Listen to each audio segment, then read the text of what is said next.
नमस्कार प्रेक्षकांनो, आजच्या भागामध्ये आपण बघूया. इथे आता ईश्वरीला थांबून घेतलेलं असतं अर्णवने.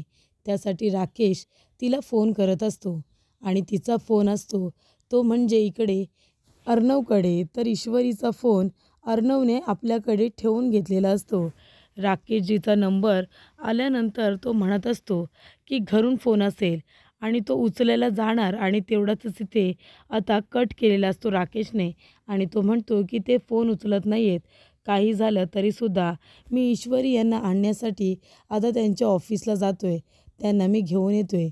आणि ते अर्णव फोन उचलून हॅलो हॅलो म्हणत असतो आणि तो म्हणतो की कोण होतं. फोन तर लगेच कट केला. त्यानंतरला इकडे आता सगळेजण काळजीत असतात. वसू आत्या म्हणत असते की ही मुलगी आहे ना, ही माझा BP वाढवणार आहे. पहिला दिवस आहे ऑफिसचा आणि इतकं काम अजूनपर्यंत घरी आलेली नाही आहे. तेव्हा इकडे राकेश म्हणत असतो, हे बघा आत्या कसं आहे ना, अहो मुंबईमध्ये असंच असतं. नावाला फक्त ड्युटी टायमिंग असतं, पण त्यांची ड्युटी ही वेळेवरती काही नसते. आता बघितलंत ना ईश्वरीला पहिल्याच दिवशी किती उशीर झाला ते, आणि त्याच्यामध्ये तिचा फोनसुद्धा उचलत नाही आहे. कारण तो फोन आहे तो असतो इकडे आता अर्णवकडे. त्याच्यामुळे तिला फोन लावून सांगतासुद्धा येत नाही आहे की मला यायला उशीर होईल किंवा मला काम आहे. सगळेजण काळजीत आहेत आणि इथे अर्णव विनाकारण तिला त्रास देतो आहे. त्यानंतरला अर्णव उठून उभा राहतो. तेव्हा ईश्वरी म्हणत असते की चला सर, चला मी पण आता निघते, गुड नाईट. तेव्हा इथे अर्णव म्हणतो तू कुठे जातेस. ईश्वरी म्हणते कुठे म्हणजे सर तुम्ही निघालात ना, मी पण आता घरी जाते, खूप उशीर झाला आहे सर. तेव्हा अर्णव म्हणतो हे बघ, मी एका महत्त्वाच्या मीटिंगला जातो आहे आणि मी मीटिंगवरून येईपर्यंत तुला इथेच बसून राहायचं आहे, कळलं. इथून हालायचंसुद्धा नाही. जेव्हा मी येईन तेव्हा तू घरी जाणार आहेस. तोपर्यंत तू मला इथेच बसलेली हवी आहेस. आणि जर घरी जाण्याचा प्रयत्न केलास ना मी येईपर्यंत, तर इथे CCTV कॅमेरे आहेत आणि जर तुला जायचं आहे तर रिझाईन करून निघून जा. माझी काही हरकत नाही आहे, कळलं तुला. तेव्हा इकडे आता अर्णव लगेच तिला धमकी देत असतो. जर तुला काम करायचं नसेल तर रिझाईन केलंस तरीसुद्धा चालेल, असं त्याचं म्हणणं असतं. आणि त्यामुळे इथे ईश्वरीला नोकरीची गरज असल्यामुळे ती काही कुठेही पळून वगैरे जात नाही. अर्णव म्हणतो की इथे CCTV कॅमेरे आहेत. जर तुला जायचं असेल तर तू जा, मी तुला अडवणार नाही. पण मग तुला रिझाईन करावं लागेल. आता बघ, विचार तुझा आहे, काय करायचं आहे ते कर. तेव्हा ईश्वरी म्हणत असते सर, थांबायला काहीच प्रॉब्लेम नाही आहे, पण माझे घरचे लोक काळजी करत आहे सर, मग मला त्यांना फोन तरी करू दे. तेव्हा तो म्हणतो सांगितलं ना, ऑफिस टायमिंगमध्ये फोन यूज करायचा नाही, म्हणून तर फोन माझ्याकडे ठेवून घेतला आहे ना. आणि इथे अर्णव म्हणतो आणि हा फोन यूज करायचा नाही, हा ऑफिसमधला फोन आहे. हा फोन बाहेर लागत नाही, कारण त्याला फक्त कोड आहेत आणि ते कोड मला माहिती आहेत. याच्यावरती फक्त इनकमिंग कॉल येऊ शकतात, आउट गोईंग नाही. म्हणून तू याच्यावरून जर तुझ्या घरी फोन करण्याचा प्रयत्न केलास तर तो लागणारच नाही आहे, कळलं तुला.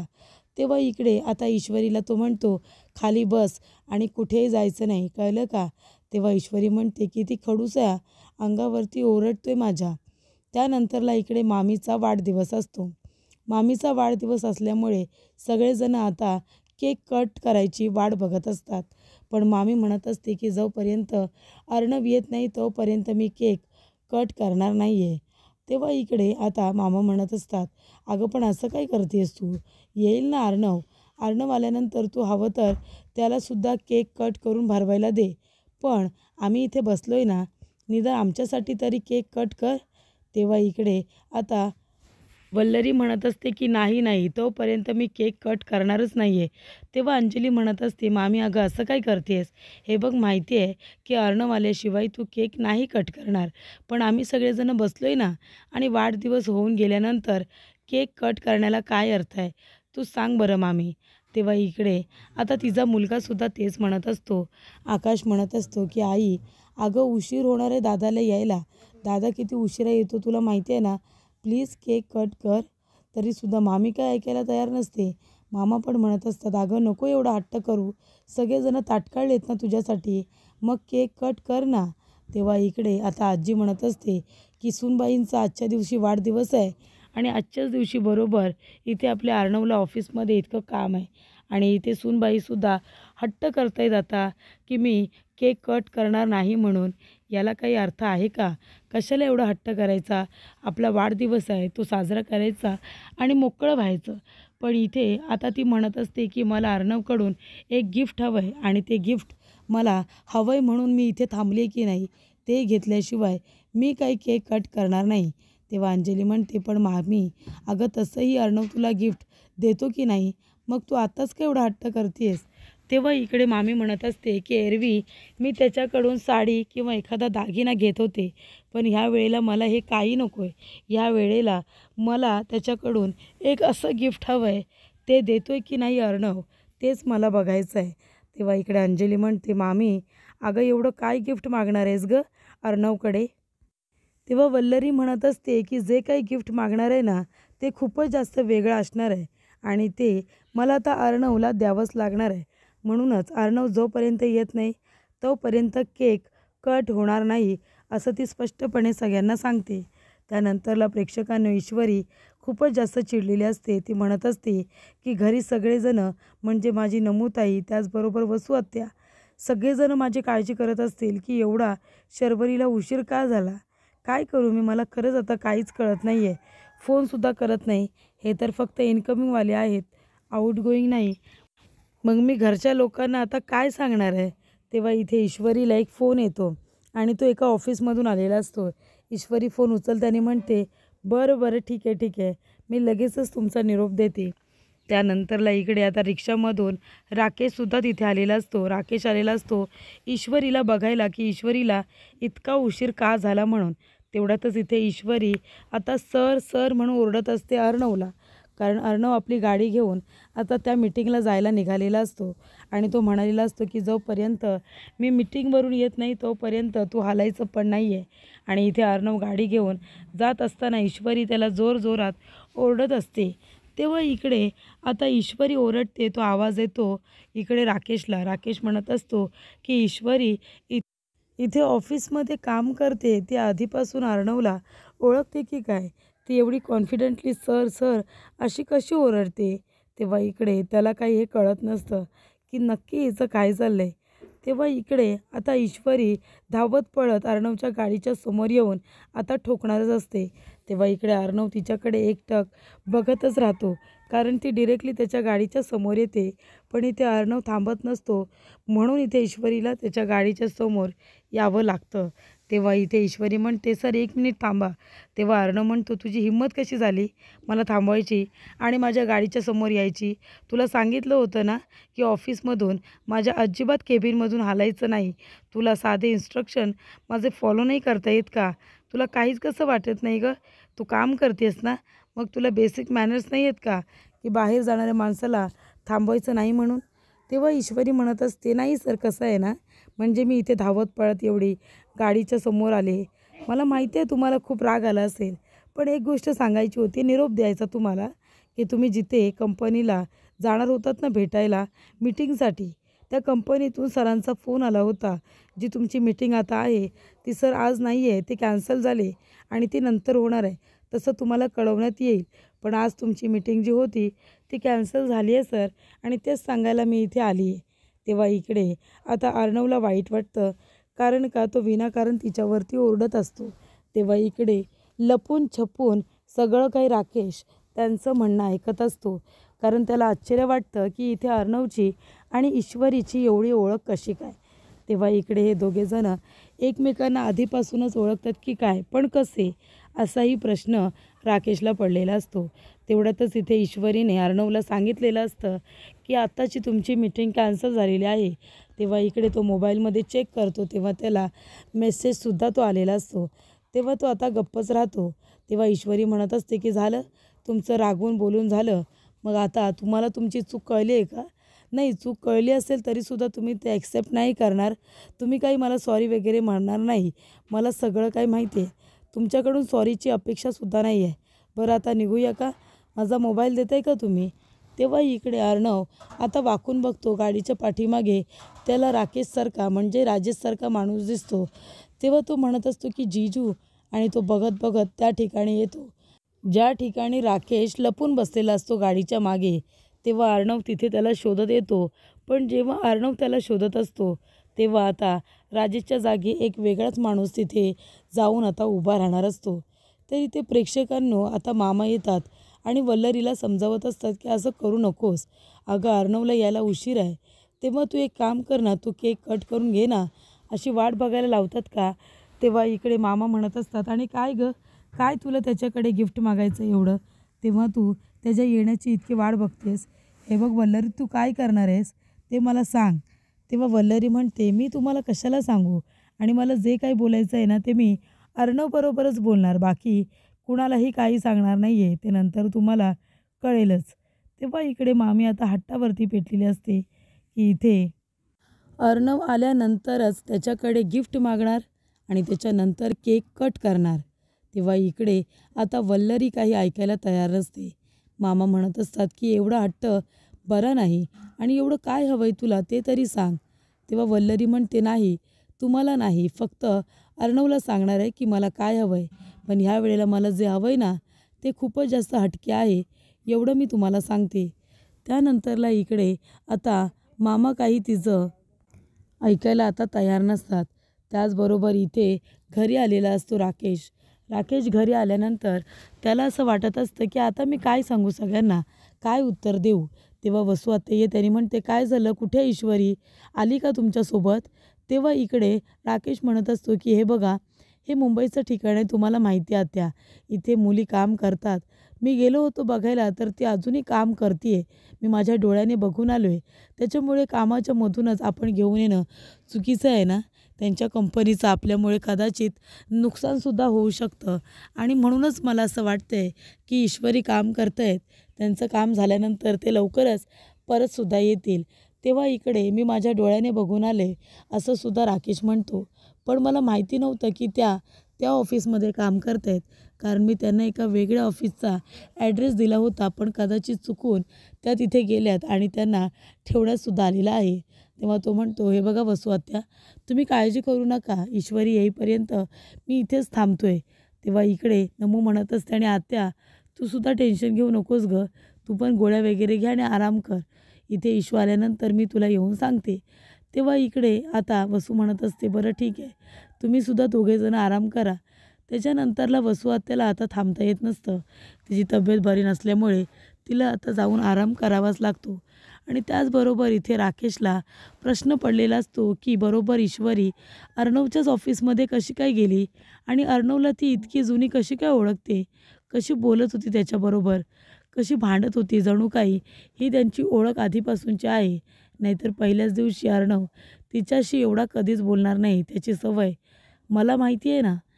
त्यानंतर इथे आता अर्णवला फोन येतो अंजलीचा. अंजली म्हणत असते की हे काय आहे अर्णव, मी तुला सांगितलं होतं ना की आपल्या मामीचा वाढदिवस आहे, लवकर घरी ये म्हणून, ती तुझ्याशिवाय केकसुद्धा कट करत नाही आहे. तेव्हा अर्णव म्हणतो, नाहीच ताई, सॉरी, खरंच सॉरी, कामाच्या गडबडीमध्ये मामीचा वाढदिवस आहे हे मी विसरूनच गेलो होतो. तेव्हा अंजली म्हणते, हे बघ मला काही कळत नाही आहे, आम्ही सगळेजण खूप थकलो आहे आता तिला सांगून सांगून, आणि तिचं फक्त एवढंच म्हणणं आहे की जोपर्यंत अर्णव येत नाही तोपर्यंत मी केक कट करणार नाही, आता काय करायचं ते तूच सांग. तेव्हा अर्णव म्हणतो, बरं बरं ताई, ठीक आहे, सॉरी, मी आता लगेच निघतो आहे, मी आता थोड्या वेळातच पोचतो आहे. तेव्हा इकडे अंजली म्हणत असते, लवकर ये, आम्ही सगळेजण तुझी वाट बघतो आहे, अजिबात आता वेळ वाया घालू नकोस, लवकरात लवकर तू मला घरी हवा आहेस. तेव्हा इकडे अर्णव म्हणतो, हो दीदी, मी लगेच निघतो आहे. तर इकडे अर्णव जायला निघालेला असतो. तेव्हा ईश्वरी म्हणत असते की सर, तुम्ही निघालात का, म्हणजे मी सुद्धा आता निघाले तरी चालेल ना, काम झालं आहे का आपलं, की अजून काही काम आहे सांगा बरं. तेव्हा इकडे अर्णव म्हणत असतो की हे बघ, हे घे तुझा फोन घे. तेव्हा ईश्वरी म्हणत असते, थँक्यू सर. सर, मी आता घरी गेले तर चालेल का. तेव्हा अर्णव म्हणत असतो, जा ना, आता घरी जायचं आहे, पण एक गोष्ट लक्षात ठेवायची, मला माझं काम अगदी अचूक पद्धतीने लागतं हे तर तुला कळलंच असेल. तेव्हा इकडे ईश्वरी म्हणत असते की सर, ते सगळं मला माहिती आहे. तेव्हा अर्णव म्हणतो, आणि आता सहजासहजी जायचं नाही आहे, मी लगेच तुला जायला सांगितलेलं नाही आहे, आधी इकडे ये. तेव्हा इकडे अर्णव आता जाऊन आपल्या खुर्चीवरती बसतो. तेव्हा ईश्वरी म्हणते, काय झालं सर. तेव्हा अर्णव म्हणतो, ह्या फाईल्स आहेत, या फाईल आहेत ना, घरी घेऊन जायच्या आणि बरोबर त्या सगळ्या चेक करायच्या. या सगळ्या आपल्या एम्प्लॉईच्या फाईल आहेत, आणि त्याच्यामध्ये डेटा एंट्रीज वगैरे ज्या काही असतील ना ते सगळं चेक करायचं, सगळं व्यवस्थित बनवायचं. कळलं तुला? आणि हे काम तुला आजच्याच करावं लागणार आहे, कारण उद्या मला हे काम आल्या आल्या दाखवायचं आहे. कळलं का? आणि कामाच्या बाबतीत मला कुठल्याही पद्धतीची चूक नको आहे, हे सुद्धा त्याने स्पष्टपणे तिला आता सांगितलेलं असतं. तर इथे अर्णवने ऑफिसमध्ये ईश्वरीला इतका त्रास दिलेला असतो, पण तरीसुद्धा आता घरीसुद्धा काम न्यायला सांगितलेलं असतं आणि ते काम खूपच जास्त डोकेफोडीचं असतं. त्यामुळे इथे ईश्वरीला आता आराम करण्यासाठी वेळसुद्धा मिळणार नसतो दिवसभर ऑफिसमध्ये, आणि रात्रभर बसून तिला आता ते पेपर वगैरे चेक करायचे असतात, फाईल चेक करायचे असतात. अर्णव म्हणतो, कळलं ना, आल्या आल्या मी पहिला फाईल बघणार आहे आणि मग बाकीचं सगळं. तेव्हा इकडे ईश्वरी म्हणते, हो सर, तुम्ही काळजी करू नका, मी सगळं काम पूर्ण करून टाकेन. आणि तेव्हा अर्णव म्हणतो, आणि जर काम पूर्ण झालं नाही ना, तर मग रिझाईन करायचं, मी कामावरून काढून टाकेन. तेव्हा ईश्वरी म्हणते, तशी वेळच येणार नाही आहे, मी माझं काम सगळं काही पूर्ण करेन आणि मी तुम्हाला शब्द दिलेला आहे, शब्द तर मी पूर्ण करणारच. त्यानंतर ईश्वरी आता काम घरी घेऊन आलेली असते. तेव्हा इकडे राकेश विचार करत असतो की ईश्वरी अर्णवला इतकी कशी काय ओळखते, त्यांची इतकी ओळख कधी झाली आणि कशी. तेव्हा इकडे आता राकेश म्हणत असतो की इथे मलासुद्धा आता सावधानमध्ये राहावं लागणार आहे, कारण या राकेशचा राजेश व्हायला अजिबात वेळ लागणार नाही. तेव्हा त्यालासुद्धा आता टेन्शन आलेलं असतं. तेव्हा इकडे ईश्वरी म्हणत असते की तो अर्णव राजेश शिर्के आहे ना, त्याला असं वाटतं ना, काय बोलू मी, त्याला आहे ना रागवू पण शकत नाही आपण, कारण तो बॉस आहे ना, पण त्याने आज मला इतका त्रास दिला आहे ना. तेव्हा इकडे आता राकेश म्हणत असतो, पण ईश्वरी, मी तर तुला दुसऱ्या ऑफिसचा पत्ता दिला होता, तू त्या ठिकाणी कशी काय गेलीस? तेव्हा ईश्वरी म्हणते, तोच तर प्रॉब्लेम झाला ना, म्हणजे तुम्ही मला दुसऱ्या ऑफिसचा पत्ता दिला होता आणि त्यानंतर मी तिथे जात असताना मी रस्ता चुकले असेल, म्हणजे आता तो ॲड्रेस माझ्या थोडा थोडा लक्षात आहे, पण तिथे गेल्यानंतर त्या लोकांनी मला गोडाऊनमध्ये पाठवलं, गोडाऊनमधून मला ह्या मेन ऑफिसला पाठवलेलं आहे. पण तुम्ही जिथे मला पाठवलंत त्या ठिकाणी मी गेलेच नाही, कारण ते अपॉइंटमेंट लेटर माझ्याकडून हरवलं ना, आणि म्हणून मी एवढ्या मोठ्या प्रॉब्लेममध्ये फसले. तेव्हा इकडे तिची बहीण नम्रता म्हणत असते, इशू, अगं म्हणजे काय, म्हणजे तू एवढा काम करत होतीस एकटी आणि तुझा गैरसमज झाला होता की ते ऑफिस तुझं नाही आहे, तरीसुद्धा तू तिथे काम केलंस, मग तुला त्या अर्णवने त्रास नाही दिला का? तेव्हा ईश्वरी म्हणते, खूप त्रास दिला ना ताई. तेव्हा नमू म्हणत असते, मग आता काय, एवढं सगळं होऊनसुद्धा तू त्या अर्णवच्या ऑफिसमध्ये काम करणार, तो अर्णव तुला त्रास देईल ना, आणि आधीच त्याने तुला किती त्रास दिला आहे. तेव्हा इकडे ईश्वरी म्हणत असते की हे बघ ताई, आता कामाचं ठिकाण आहे बोलल्यावर काम तर आपल्याला करायलाच पाहिजे ना. तेव्हा इकडे राकेश म्हणत असतो, म्हणूनच म्हणतोय, मी जिथे तुम्हाला अपॉइंटमेंट दिली होती तिथे जर तुम्ही गेला असतात तर जास्त बरं झालं असतं. आता बघताय ना हा अर्णव तुम्हाला किती त्रास देतोय ते. तेव्हा ईश्वरी म्हणते, तुम्हाला कसं माहिती की सरांचं नाव अर्णव आहे म्हणून, तुम्ही कसं ओळखता त्यांना? तेव्हा इकडे आता राकेश हसायला लागतो आणि म्हणतो, नाही असंच, तुम्ही आता नाव घेतलंत ना म्हणून म्हणालो, बाकी काही नाही. तेव्हा राकेश आपली ओळख देत नसतो की अर्णव त्याचा कोण लागतो, तो त्याचा मेहुणा लागतो, त्याची इथे बहीण, त्याची बायको लागते. हे तो काही सत्य सांगत नाही, तो सगळं सत्य लपवून त्यांच्या इथे आता पेइंग गेस्ट म्हणून राहत असतो, फक्त आणि फक्त ईश्वरीसाठी. प्रेक्षकांनो, तर इकडे पुढील भागामध्ये आपण बघूया, इथे आता मामी म्हणत असते की अर्णव, मला तुझ्याकडून एक खूप महत्त्वाचं गिफ्ट हवं आहे. तेव्हा इकडे आता अर्णव म्हणत असतो की काय गिफ्ट हवं आहे ते तर माग ना. तेव्हा इकडे मामी म्हणत असतात की तू माझ्या आकाशला बोर्ड ऑफ डिरेक्टर याच्यावरती त्याची नेमणूक कर, बोर्ड ऑफ डिरेक्टरवरती. तेव्हा इकडे अर्णव म्हणत असतो की मामी, हे तर शक्य नाही आहे. तर इकडे आता अर्णवने असं उत्तर दिल्यानंतर मामी खूपच जास्त चिडते, कारण मामीला आपल्या मुलाचं भलं करून घ्यायचं असतं आणि अर्णवने आता सरळ सरळ नाही असं म्हणालेलं असतो. तेव्हा मामी आता त्याच्यावरती काय रिॲक्ट करणार हे आता खरंच काही कळत नाही आहे, कारण मामीला खूपच जास्त राग आलेला असतो, कारण ती अर्णवकडून हे गिफ्ट घेण्यासाठी किती वेळ थांबलेली असते, कारण तिला बघायचं असतं की अर्णव हे गिफ्ट मला देतोय की नाही. पण शेवटीला इथे अर्णवचं बोलणं ऐकल्यामुळे ती कुठे ना कुठेतरी मनामध्ये नाराज झालेलीच असते. तेव्हा इकडे आता राकेश आपल्या मोबाईलमध्ये अंजलीचा फोटो बघत असतो. तेव्हा तिकडे आता ईश्वरी येते आणि म्हणते, राकेश, हे तुम्ही काय करताय, कुणाचा फोटो बघताय? असं म्हणाल्यानंतर इथे राकेशला काय बोलावं काही कळत नाही आणि तो लगेचच आपला फोन लगेच लॉक करतो आणि मोबाईल खिशामध्ये ठेवून देतो. तेव्हा इकडे मामी म्हणत असते की हे बघा, लवकरात लवकर माझ्या प्रश्नाचं उत्तर मला द्या आणि ती सगळ्यांची वाट बघत असते.